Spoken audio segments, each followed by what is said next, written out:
Buenas noches. Bueno, hoy día es la última clase. Yo creo que nos va a servir un poco para practicar, ver muchos casos que hemos venido estudiando, los diferentes actos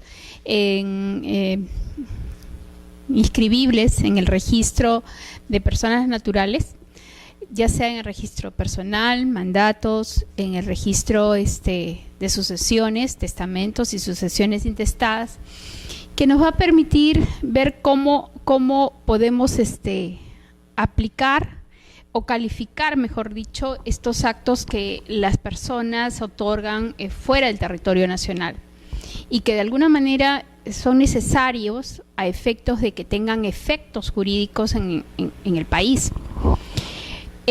Ustedes, creo que está de más decir, pero todos sabemos que ahora estamos en un mundo totalmente globalizado, ¿no?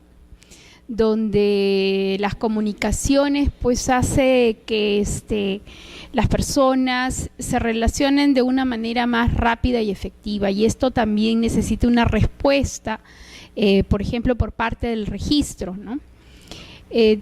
Así vamos a hablar ahora de la calificación de los actos otorgados en el extranjero y específicamente para la inscripción de estos actos en el registro de personas naturales.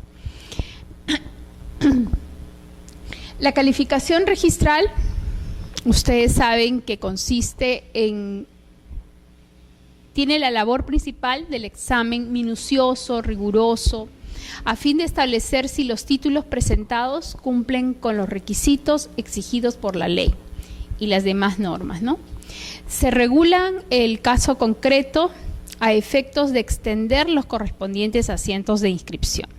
El asiento de inscripción, ustedes saben que es un resumen de lo que contiene el título, ¿no? Del acto o contrato que ha dado mérito que ha llegado al registro a través de un documento, instrumento público, salvo excepciones determinadas por la ley para los actos que se puedan otorgar por documento privado. Y estos actos van a dar lugar a que el asiento contenga el derecho, ¿no? Que va a reconocerse y que va a ser oponible a través de la inscripción, ¿no? Entonces, esta calificación del título está vinculada a verificar que realmente cumplan con la legalidad, ¿no? Es decir, que se encuadre dentro del marco legal de las diferentes normas que rigen a efectos de calificar este título que ha llegado al registro. Entonces, ¿qué debemos verificar? Primero, la verificación del cumplimiento de las formalidades propias del título, capacidad de los otorgantes, validez del acto que contiene, el acto que contenido en aquel constituye la causa directa e inmediata de la inscripción, verificación de los obstáculos que pudiera emanar de las partidas registrales y la condición del acto inscribible, del acto o derecho inscribible. Entonces, primero, la verificación de las formalidades propias del título. Si hablamos de un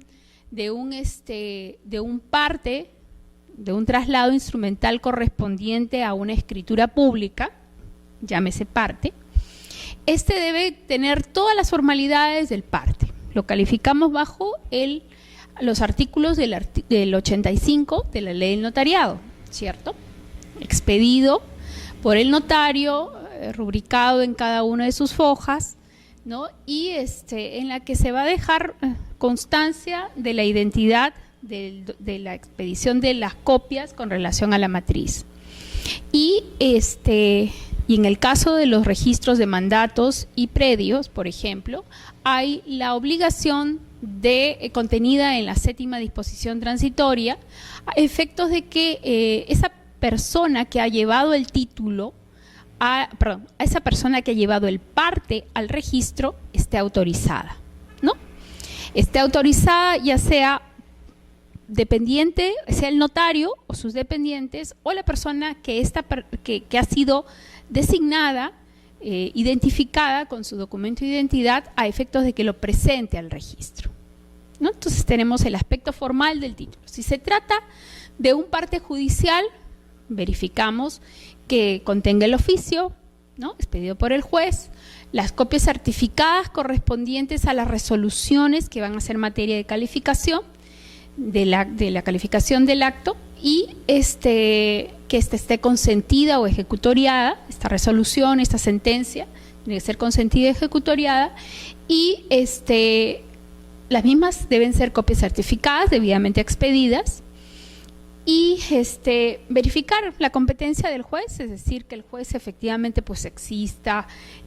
Para eso nosotros, por ejemplo, tenemos una base de datos, incluso se nos facilita el Poder Judicial a efectos de verificar, tratamos de verificar que el juez sea tal, que si es posible verificamos, buenas noches, si es posible verificamos que el expediente pues exista. Tratamos de ver que no sea falso, de eso se trata, ¿no? Luego, capacidad de los otorgantes, verificamos en relación del mismo título, ¿no?, del mismo título que la persona, el notario haya dado fe de la capacidad y del conocimiento del acto con el que se otorga, en este caso, y hacemos la búsqueda correspondiente a efectos de verificar que en el registro personal no exista alguna limitación a la capacidad, por ejemplo, que sea un interdicto, que se ha dado en muchas oportunidades, que el notario comparecen ante él una persona y resulta pues que esa persona tiene una declaración de interdicción. Se le sorprende al notario. Entonces, pero el registrador pues tiene que tener cuidado a efectos de hacer una verificación de esta capacidad de la persona, tanto en el registro personal, para poder evitar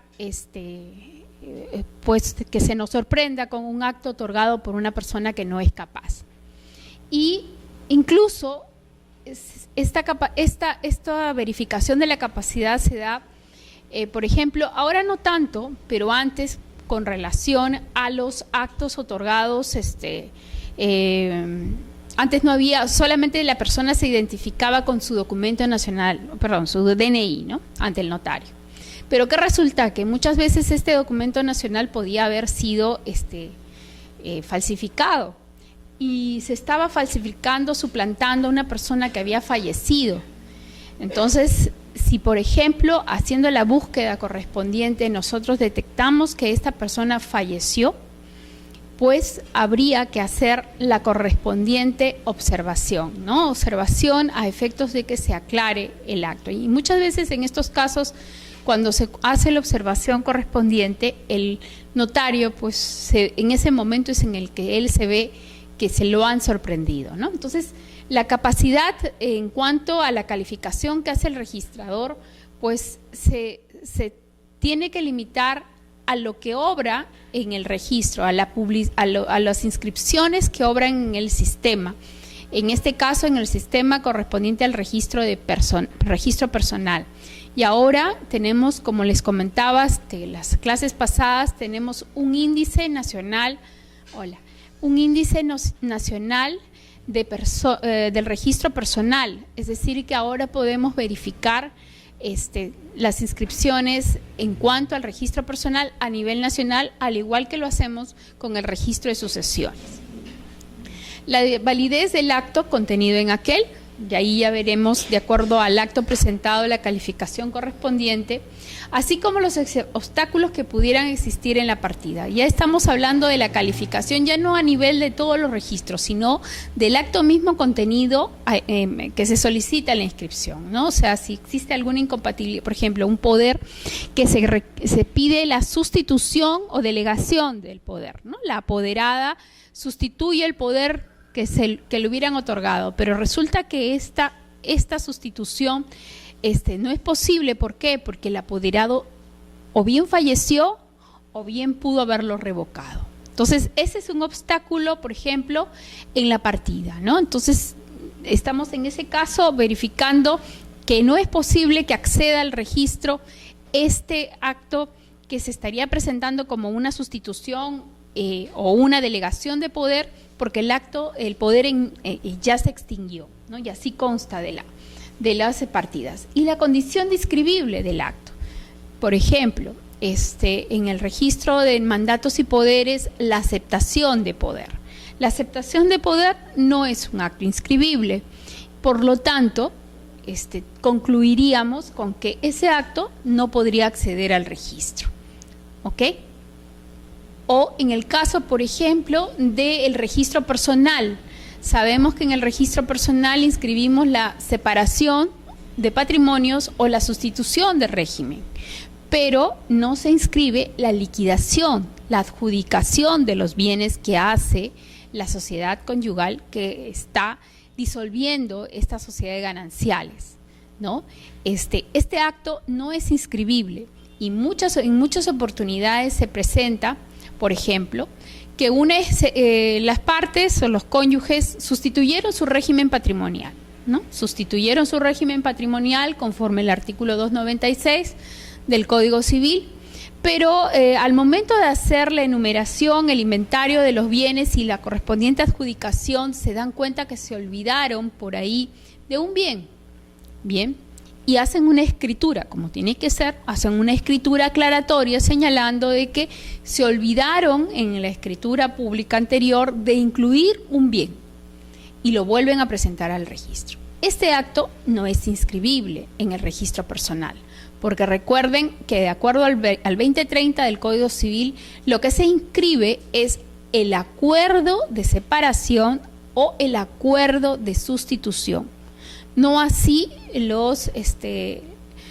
la liquidación ni la adjudicación de estos bienes, porque como se darán cuenta, lo correspondiente a la adjudicación, ¿dónde va a ir? En el registro de bienes, ¿no? En el registro de predios, por ejemplo, si se adjudicaron un inmueble, o en el vehicular, si es que se adjudicaron un auto.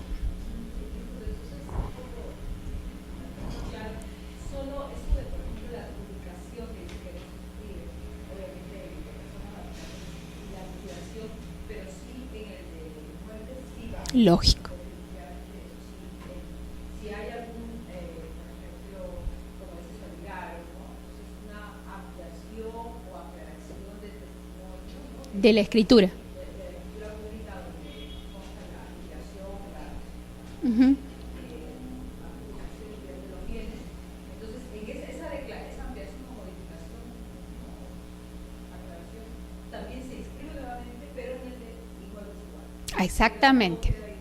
Exactamente, porque el acto inscribible, de acuerdo al 2030 del Código Civil, o sea, es el acuerdo de sustitución y el acuerdo de separación, no lo referido a la sustitución, a la liquidación o adjudicación de los bienes, porque esos están directamente relacionados a el bien y la persona que va a ser el nuevo titular, ¿cierto?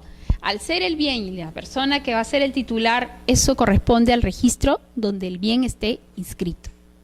¿Ok? Y eso, por ejemplo, es un error, un defecto que a veces los registradores cometemos, ¿no?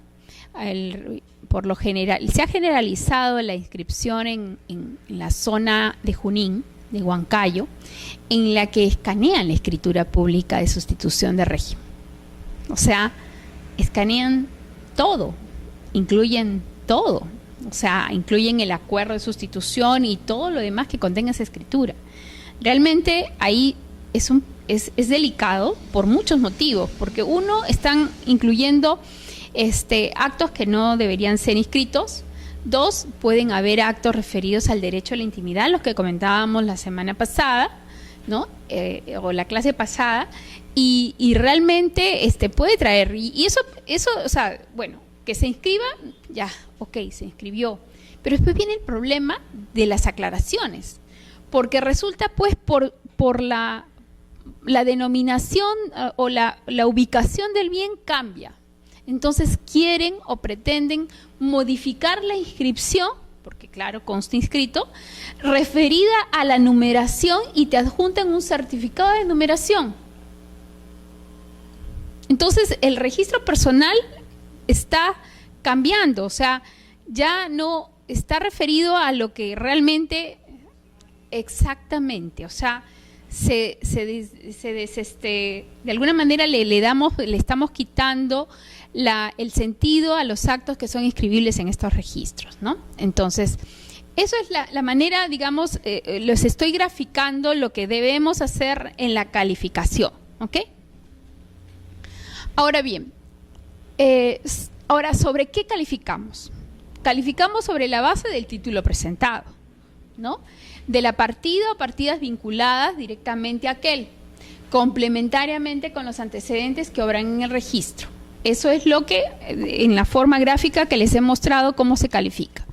Ahora, eso ahora lo tenemos que ver en relación a los actos que vienen del extranjero, que van a llegar igual, o sea, bajo un título, ¿no? O sea, llegan al registro por un documento, instrumento público o de privado, ya veremos, bien, y en este caso igual tendremos que calificar los actos que contienen el derecho o actos inscribibles conforme a la ley peruana, se presentarán en idioma español o traducidos a legalizados conforme a las normas de la materia.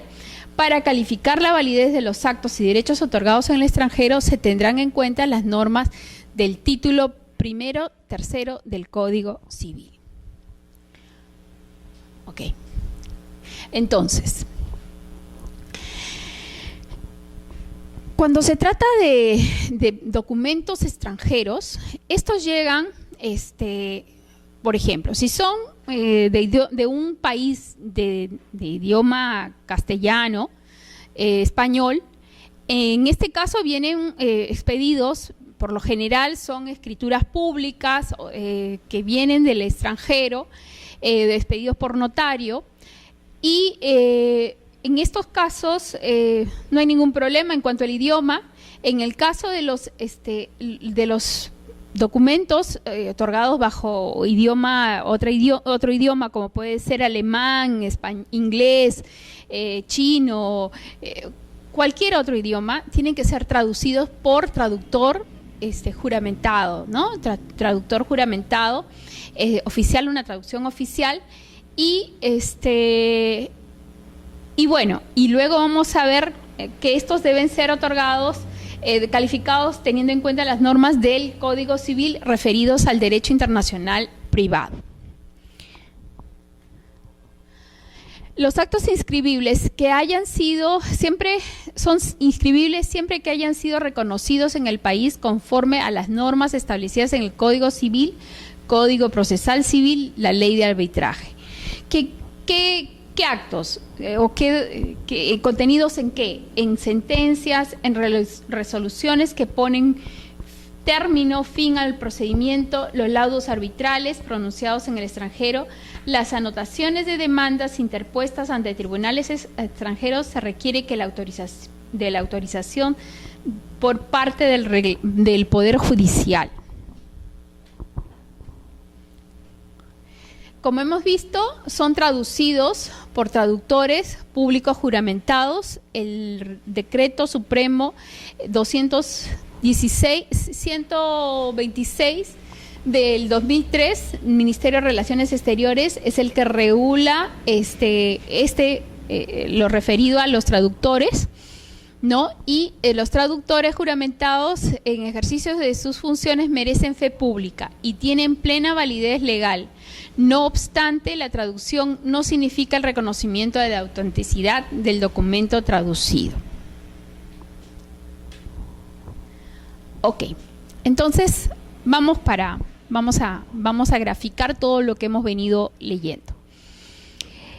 El documento, primero que nada, vamos a calificar el aspecto formal del documento, ¿no? El aspecto formal del documento está referido, uno, a que sea un documento público, es decir, otorgado por un funcionario en ejercicio de sus funciones o ante un funcionario en ejercicio de sus funciones.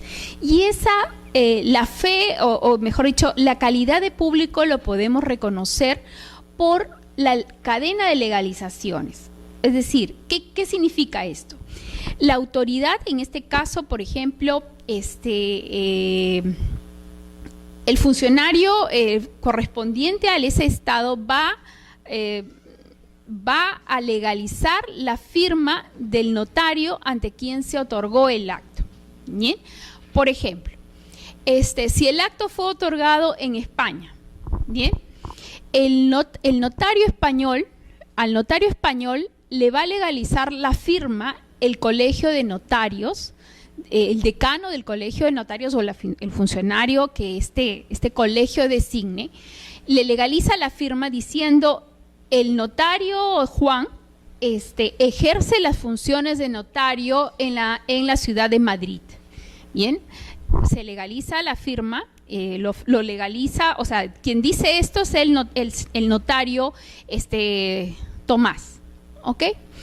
Y al notario Tomás, que es el decano del colegio de notarios, le legaliza la firma el Ministerio de Relaciones Exteriores del Perú en Madrid, ¿ok?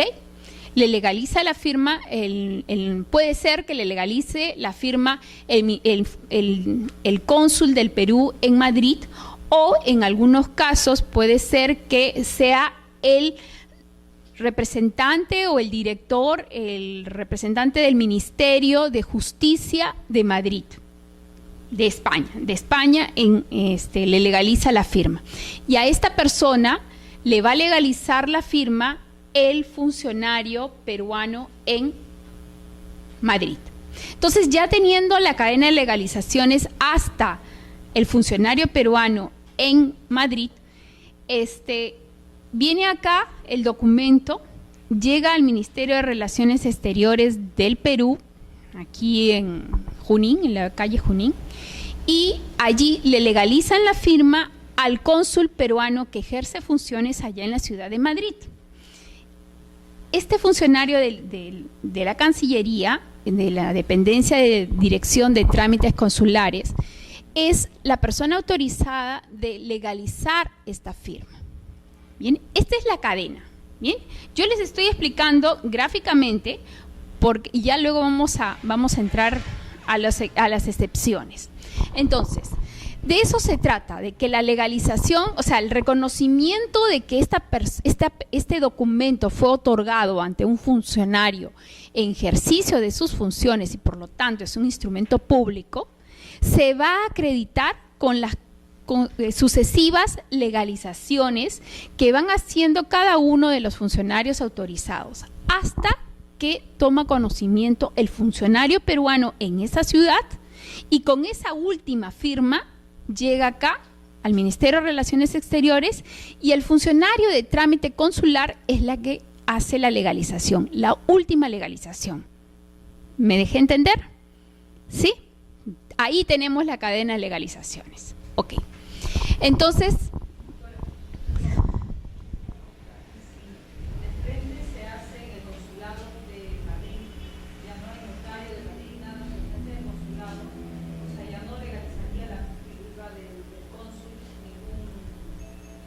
ya.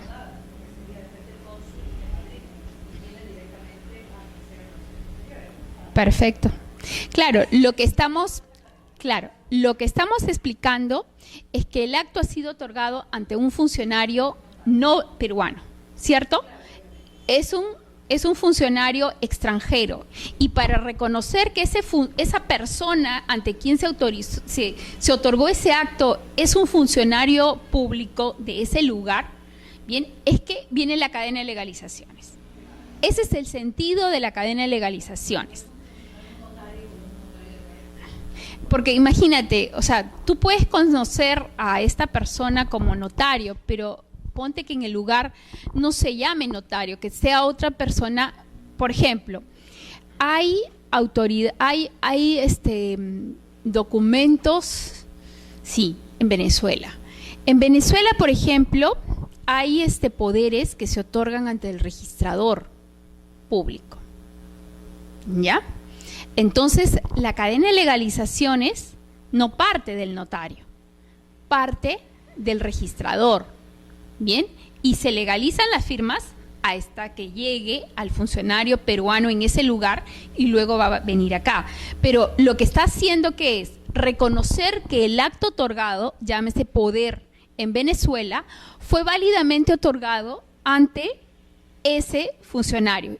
En este caso no notario, sino registrador. ¿Te das cuenta? Y así puede cambiar, dependiendo del acto, puede cambiar el funcionario en el lugar, ¿ok? Que puede tener una denominación diferente a la que nosotros conocemos. Pero lo importante es reconocerla a esa persona como autoridad, funcionario autorizado.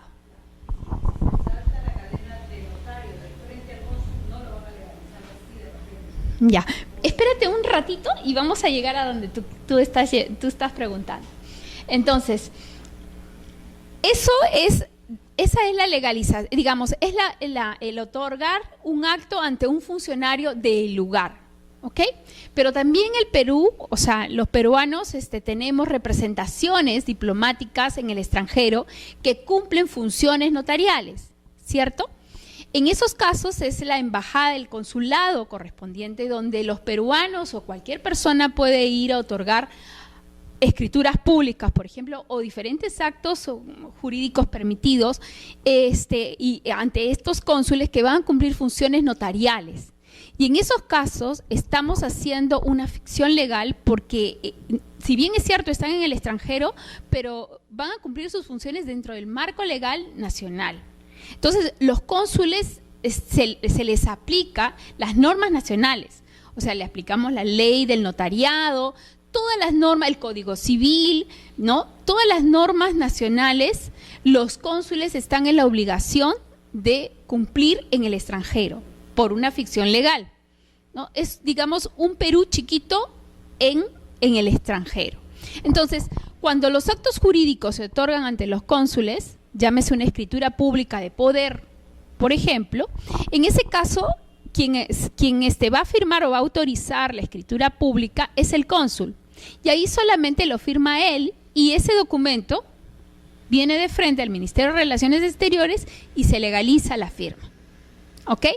Esa función, esa legalización está contenida en el artículo 508 del Reglamento Consular. Y dice, los documentos públicos o privados extendidos en el exterior para surtir efectos legales deben estar legalizados por los funcionarios consulares peruanos competentes para hacerlo y cuyas firmas deben ser autenticadas posteriormente por el área correspondiente a legalizaciones del Ministerio de Relaciones Exteriores en el Perú.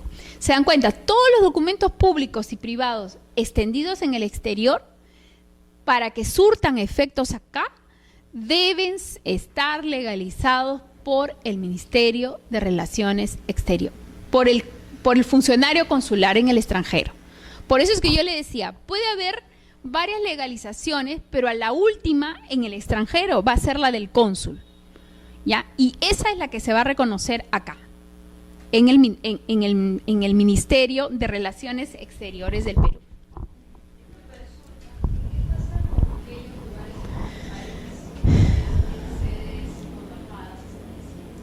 Ya, ok.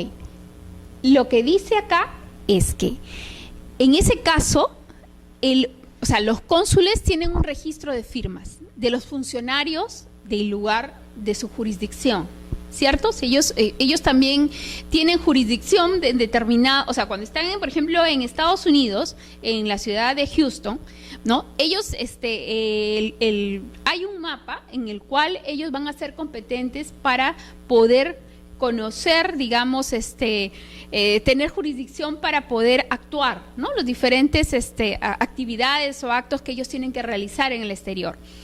Y sobre esa jurisdicción ellos conocen, digamos, tienen un registro de firmas de los funcionarios autorizados, bien, en ese lugar.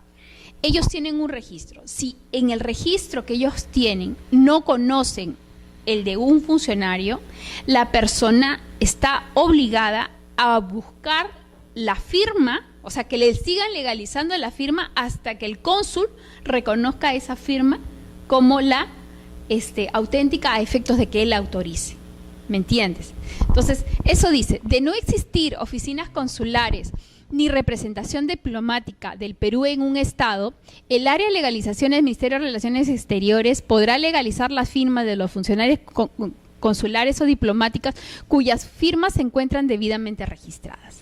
¿no? El jefe de la oficina debe llevar un registro actualizado de firmas de las autoridades y funcionarios extranjeras cuyas firmas se solicita legalizar. Es decir, si ellos no tienen en su registro, la persona se va a tener que ver obligada a que la firma que él tiene tenga que ser legalizada por un funcionario que esté dentro del registro de firmas del cónsul, para que sea él el que lo legalice. Entonces, por eso se llama cadena de legalizaciones, porque al final de cuentas el cónsul va a legalizar solo la firma que él conoce, que la tiene registrada, siendo la obligación del usuario de buscar la firma, digamos, la autorizada, para que el otro lo pueda legalizar. ¿Me entienden?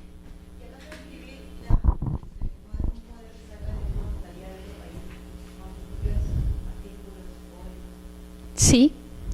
Ahorita vamos a ver eso. Entonces, terminemos por el aspecto de forma y cuando lleguemos al fondo vamos a tocar el tema que estás presentando. De no encontrarse registrada la firma, se debe exigir al interesado que obtenga las firmas intermedias que sean necesarias hasta llegar al funcionario reconocido. Es lo que les decía, ¿ok? La legalización de firmas tiene como único efecto autenticar la firma y el carácter oficial de la autoridad otorgante, sin entrar a pronunciarse sobre el contenido del documento. Sin embargo, el funcionario consular podrá rehusar la legalización de la firma cuando el contenido del documento sea pues en forma manifiesta un acto contrario al orden público, a la moral, a las buenas costumbres. Imagínense que a través de un documento pues se digan que van a matar a alguien, ¿no? O que van a dedicarse o que van a constituir una empresa para dedicarse a la prostitución o a la compra-venta de armas.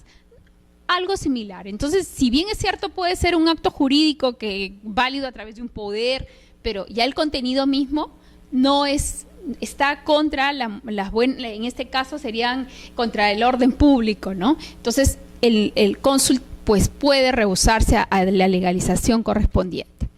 Ahora, esto que les he contado de esta cadena de legalizaciones, uno, es onerosa, porque por cada firma que se legaliza es un costo. Bien, un costo que el usuario tiene que asumir para poder obtener la legalización. Bien, segundo, es tiempo y es oneroso en todos sus aspectos. Entonces, desde el año 1961 se suscribió un convenio en la ciudad de La Haya llamado el convenio de supresión de exigencia de legalizaciones de los documentos públicos extranjeros, también conocido como la apostilla. Apostilla, ¿por qué? Porque es justamente el sello, digamos, que ahora lo vamos a ver, para que es el efecto de la legalización, o sea, es el resumen, es el sello, es un resumen de la legalización del documento. Entonces, en la resolución, a través de la resolución legislativa 29445, publicada el 20 de noviembre del 2009, el Congreso Nacional, el Congreso peruano, aprobó el convenio. Aprobó el adherirnos a este convenio que ya estaba vigente desde 1961. Entonces, pero este convenio tiene, los tratados ustedes saben que tienen un proceso para que entren en vigencia. Y este proceso se dio primero que el Perú, a través del Ministerio de Relaciones Exteriores, hizo el depósito del documento en la Secretaría del Ministerio de Relaciones Exteriores de los Países Bajos. Luego tuvo que esperar 6 meses para que pudieran presentarse otros estados miembros alguna observación, ¿no?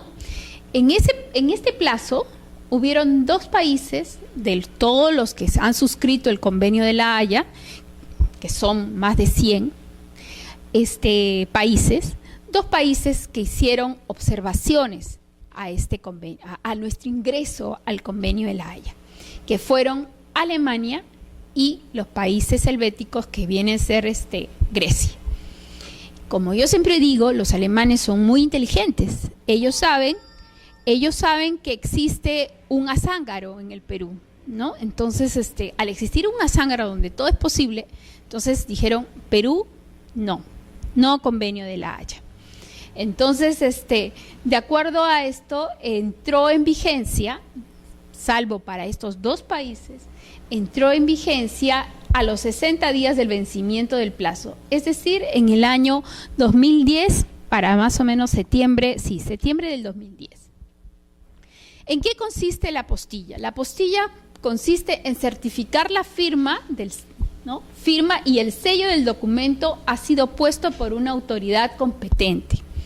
Este trámite únicamente certifica la firma y sello que muestra que el documento fue emitido por un funcionario público en ejercicio de sus funciones, pero no certifica la validez del contenido del mismo. Su objetivo es facilitar la circulación de los documentos públicos en los estados que han firmado la Convención de La Haya, reemplazando así el trámite de la cadena de legalizaciones con la simple emisión de la apostilla. Antes de seguir, yo les voy a mostrar qué es la apostilla. Bueno, acá no se nota mucho. En este caso, por ejemplo, esta es una apostilla de la República Argentina. Acá se nota mejor. Este es una apostilla colombiana, ¿ya? La apostilla es esto, apostillé, que también se conoce en francés. La apostilla es esto. Este resumen, este sello, porque también se usa como un sello, en la que va a contener el país, ¿no? Del cual viene el documento, que ha sido suscrito por quién, en este caso el señor de González Gavilanes, de González Mary Gavilanes, actuando en calidad de ¿qué? De Directora Nacional de Educación Popular Permanente, llevando los sellos del Ministerio de Educación. ¿Quién ha hecho la certificación? El lugar, la fecha, por quién ha certificado la firma de Gavilanes, en este caso fue la señora Susana Guerra de Freire, que es ministro, directora general de legalizaciones del Colombia, el número de la certificación, el sello del que ha hecho la certificación, su firma. Perdón, esto es Ecuador, sí, disculpen, Ecuador, ¿no? Entonces, esto es la apostilla. Bien, entonces, la apostilla ¿en qué consiste? En justamente simplificar toda esta cadena de legalizaciones que hemos expresado. Se pone simplemente si el documento ha sido otorgado ante un notario español, por ejemplo, o ante un notario, la apostilla solamente va a legalizar la firma, o sea, legaliza la firma del notario, y esta última persona que legaliza ya no necesita ser legalizada por el cónsul ni por otra autoridad. Aquí terminó la legalización y con este solo documento legalizado, apostillado, se presenta en este caso, para ser ejecutado en el lugar que se requiere ante cualquier funcionario. Por ejemplo, en nuestro caso, ante registros públicos, ¿no? Pero también podrían presentarlo, si se trata de un certificado, por ejemplo, de estudios, y lo tienen que hacer valer ante el Ministerio de Educación de acá, lo van a poder usar directamente. Apostillado no necesita mayor legalización. Nadie. Esto es la apostilla, es la simplificación de esta cadena de legalizaciones, lo cual beneficia naturalmente, porque ya no vamos a tener que pagar por cada una de las legalizaciones, sino que simplemente ya tenemos una sola legalización, la última realizada por su propio funcionario, porque esta persona es el funcionario del lugar, bien, que le legalizó a su funcionario, ¿no? Entonces, y ahí tengo otra apostilla por acá, por ejemplo, este es del estado de Florida, de igual manera, apostillado por el secretario de Estado, en este caso, no sé, Rust Downey creo que es, ¿no? Y por ejemplo, ¿ves? Por eso le decía que es un sello, porque por lo general solamente se pone el sello y se llena, ¿bien? Es un sello, por ejemplo, este es el Colegio de Notarios de una legalización de España, de un notario español, bien, por el Colegio de Notarios Español. Esta es otra apostilla del Departamento del Estado, de la apostilla del Estado de Nueva York, Sandra Talma, ¿no?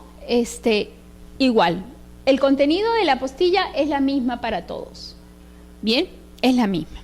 Ahora, nosotros los peruanos, el Ministerio de Relaciones Exteriores, después de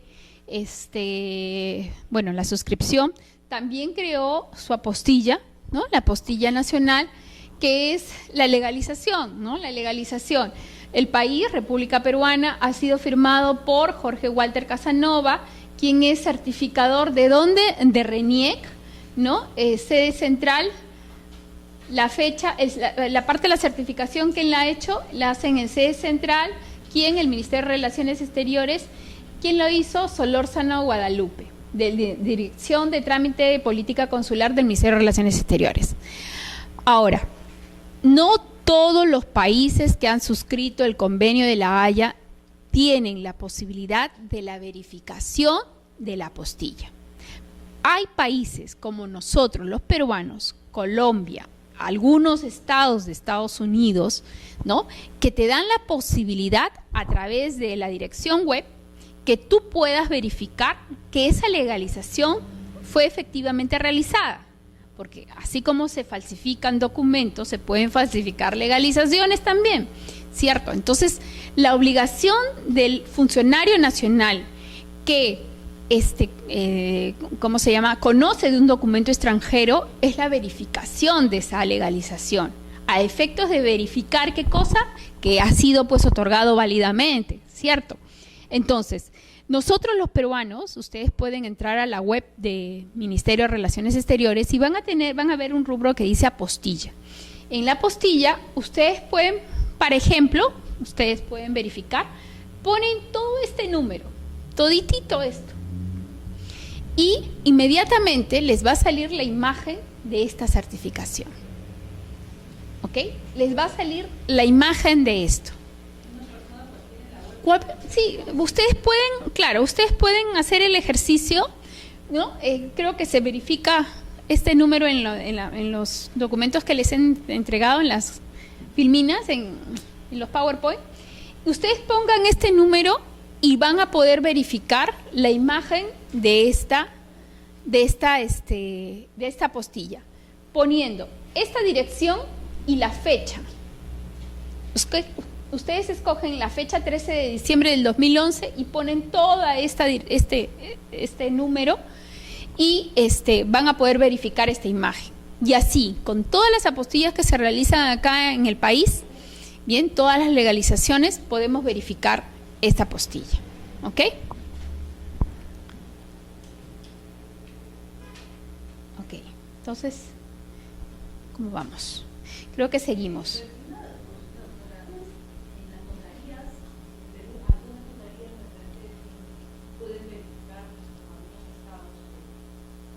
Claro, o sea,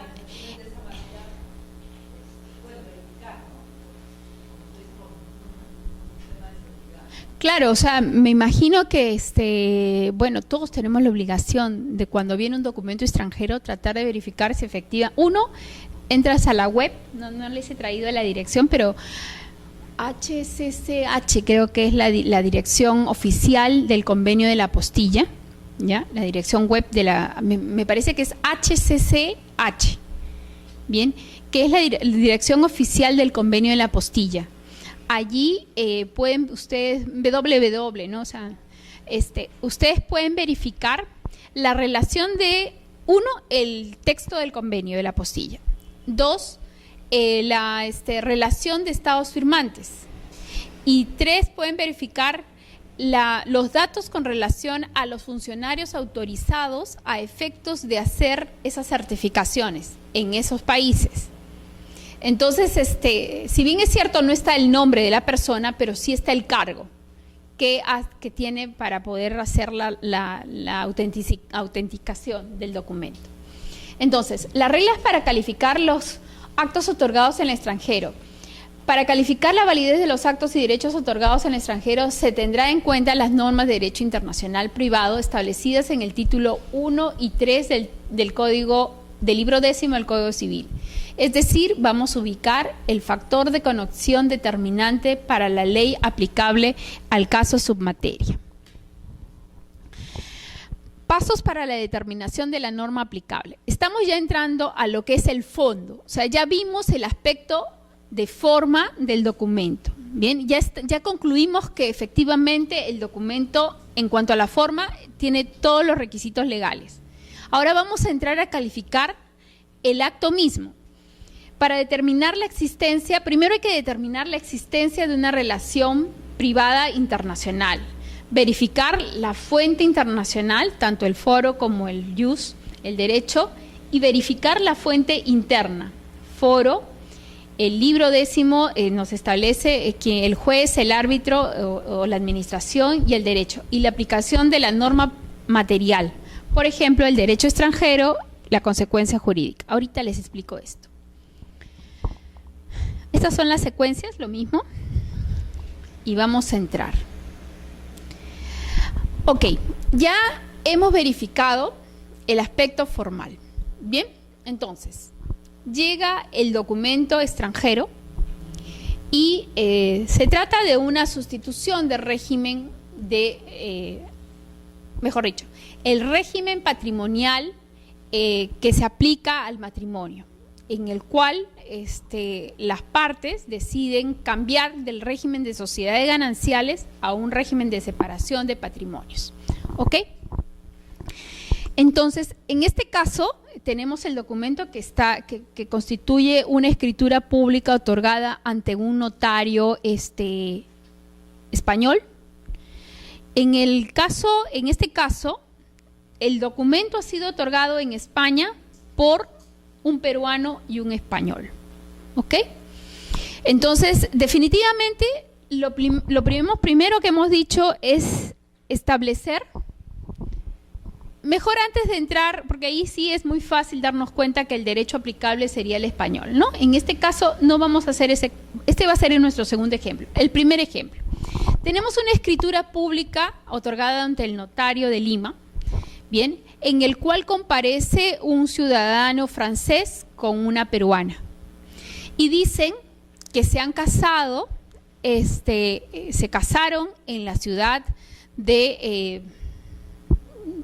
Venezuela, bien, y que deciden en el año 2010 o en el año 2008, el que cualquiera sea, y que han venido ahora, como segunda cláusula, establecen de que deciden cambiar el régimen patrimonial existente en su matrimonio, que es el de sociedades gananciales, por el régimen de separación de patrimonios.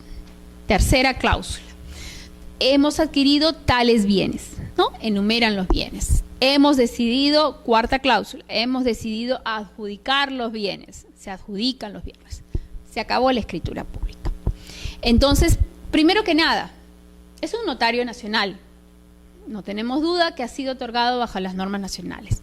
Pero tenemos dos elementos en la relación jurídica que estamos calificando que nos llaman a pensar cuál es la norma aplicable. O sea, definitivamente yo no puedo concluir que solamente la peruana, ¿no? La nacional, porque está compareciendo un extranjero, un francés hemos señalado, y dos, el otro elemento extranjero en el documento que nos están presentando es que se han casado en Venezuela. Bien, entonces allí definitivamente tenemos que recurrir a las normas de derecho internacional privado, porque al momento de calificar, hemos determinado que existe una relación privada internacional, porque existe un elemento extranjero en esta relación. Bien, dos elementos extranjeros. Entonces, vamos a tener que aplicar las normas del libro 10 correspondientes a la ley aplicable. El 2078 del Código Civil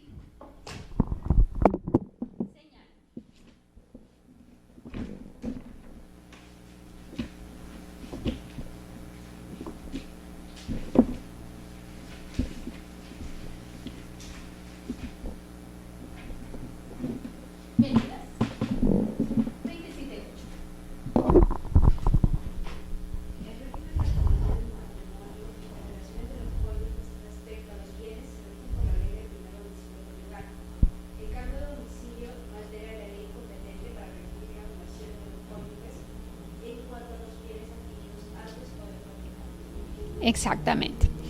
En este caso, bien, de acuerdo a las normas de derecho internacional privada, que son las normas conflictuales, nos está determinando cuál es la ley aplicable para la relación correspondiente al régimen patrimonial en el matrimonio. ¿Cuál es? El factor de conexión es el primer domicilio, no el domicilio conyugal, no el último domicilio, sino el primer domicilio conyugal. O sea, frente a esta relación que estamos planteando, que es un español y que es un francés y que se han casado en Venezuela, lo que tenemos que saber para determinar qué norma se aplica, si se aplica la ley peruana o se aplica la ley española o si se aplica la ley francesa o la ley de Venezuela, es determinar cuál es o cuál fue su primer domicilio. Entonces, el registrador del título, en el título yo no veo ese dato. Bien, entonces yo lo primero que tengo que hacer es preguntar, observar, a efectos de que me aclare cuál es el domicilio, fue el primer domicilio. Determinado el primer domicilio, yo voy a establecer qué normas voy a aplicar. Y una vez establecidas las normas que voy a aplicar, yo voy a tener que recurrir a esas normas, es decir, al Código Civil de Francia o al Código Civil que ellos me digan. Si, por ejemplo, ellos me dicen, mi primer domicilio fue Perú, muy fácil, le voy a aplicar mi artículo correspondiente, que es el 296 del Código Civil peruano, ¿cierto? Que sí permite el cambio de régimen de las sociedades gananciales a la separación de patrimonios.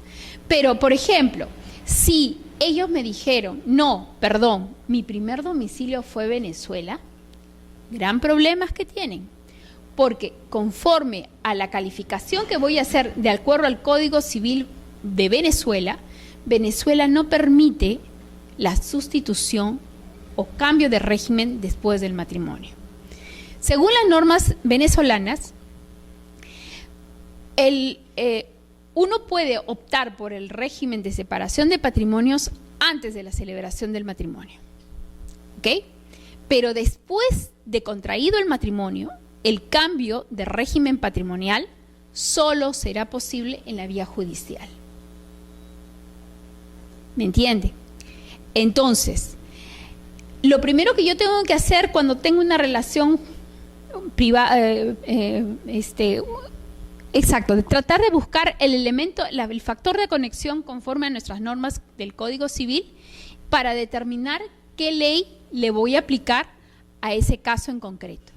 En este caso, si las personas me dicen, no, en forma circunstancial, nos hemos casado en Venezuela, pero en realidad nuestro primer domicilio siempre fue el peruano, no habrá ningún inconveniente y procederé a hacer la inscripción de la sustitución de régimen patrimonial, conforme a lo que ellos han declarado.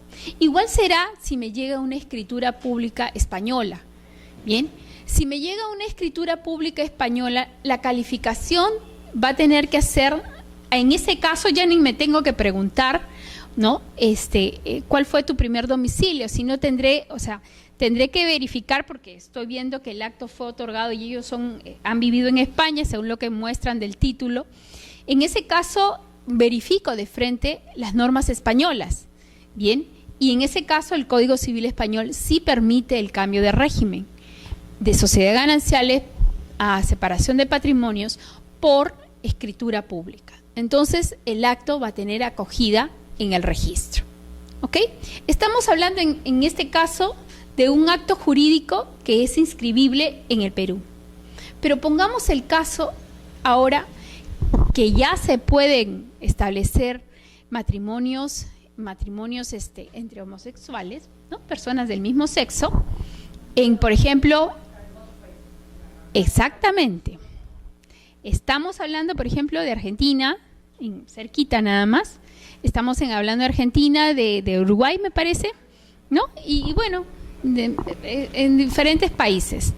En ese caso, tenemos que recurrir, antes que nada, ver esto.